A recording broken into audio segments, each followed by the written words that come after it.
তাআলা মানুষের জন্য একটি সুসংবাদ দিয়েছেন। জীবনে ভালো সময় আসার আগে মানুষ এই 5টি স্বপ্ন বারবার দেখবে। এই 5টি স্বপ্নের কোনোটি যদি আপনি দেখেন, বুঝে নিবেন আল্লাহ রাব্বুল আলামিন আপনার ভাগ্য পাল্টে দিবে। মনে রাখতে হবে, স্বপ্ন যেমন তেমন কোনো বিষয় নয়। ইসলামের স্বপ্নের একটি গুরুত্ব রয়েছে। স্বাভাবিকভাবে একজন মুমিন হিসেবে আমাদের বিশ্বাস হচ্ছে ভালো মন্দের উপর বিশ্বাস আনা। আর আল্লাহ চাইলে একটা মানুষের ভাগ্য ভালো করতে পারেন এবং চাইলে খারাপও করতে পারেন। তবে আজকে আপনাদের সেই 5টি স্বপ্নের সম্পর্কে জানাবো, যা দেখলে বুঝতে হবে আল্লাহ তাআলা আপনাকে ভালোবাসেন এবং খুব শীঘ্রই আপনার ভাগ্য পরিবর্তন হবে। প্রিয় দর্শক, আপনি যদি আল্লাহ এক ও অদ্বিতীয় বিশ্বাস করে থাকেন এবং মুসলিম হয়ে নিজেকে ধন্য মনে করেন, অবশ্যই আলহামদুলিল্লাহ কমেন্ট করবেন এবং ভিডিওটি বেশি বেশি করে শেয়ার করে দিবেন আপনার অন্যান্য মুসলিম ভাই বোনদেরকে দেখার জন্য। যে 5টি স্বপ্ন সম্পর্কে বলা হয়েছে তা নিয়ে থাকবে আজকের আলোচনা। 1 নম্বরে, আপনি যদি দেখেন আপনি মেয়ে সন্তানের বাবা হয়েছেন অথবা মা হয়েছেন, তাহলে বুঝে নিবেন আল্লাহ রাব্বুল আলামিন আপনার জীবন পরিবর্তন করে দিতে পারেন। কেননা কন্যা সন্তান জন্ম লাভ করা বান্দার জন্য একটি সুসংবাদ। এমনকি আমাদের প্রিয় নবী হযরত মুহাম্মদ সাল্লাল্লাহু আলাইহি ওয়াসাল্লাম বলেছেন, ওই ঘর সৌভাগ্যবান যেই ঘরে প্রথম সন্তান হয় কন্যা সন্তান। কন্যা সন্তান আল্লাহর দেওয়া একটি নিয়ামত। 2 নম্বর স্বপ্ন হলো,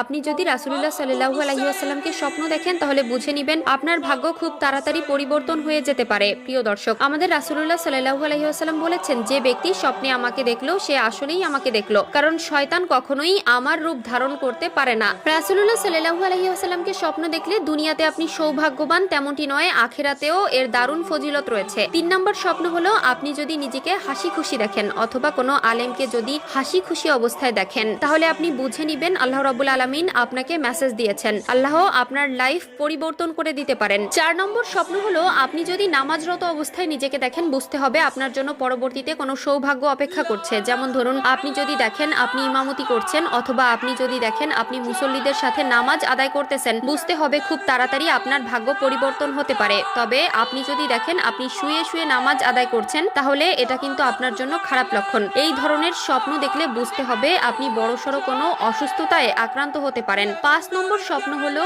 আপনি যদি কোরআন পাঠ করতে দেখেন, আপনি যদি দেখেন আপনি কোরআন পাঠ করছেন অথবা কোরআনের মাহফিলে আছেন বা কোরআন তেলাওয়াত শুনতেছেন, বুঝে নিবেন আল্লাহ তাআলা আপনার সময়টাকে ভালো করে দিতে চাচ্ছেন। তবে একটি জিনিস মনে রাখবেন, এই স্বপ্নগুলো কিন্তু আপনি সবার সাথে শেয়ার করতে পারবেন না, কারণ স্বপ্ন 3 রকমের হয়ে থাকে। একটি হলো আল্লাহর পক্ষ থেকে আসে, 2 নম্বরটি হলো শয়তানের পক্ষ থেকে আসে, আর 3 নম্বরটি হলো মানুষ সারাদিন যা করে তার কাল্পনিক রূপ হিসাবে স্বপ্ন হিসাবে আসে।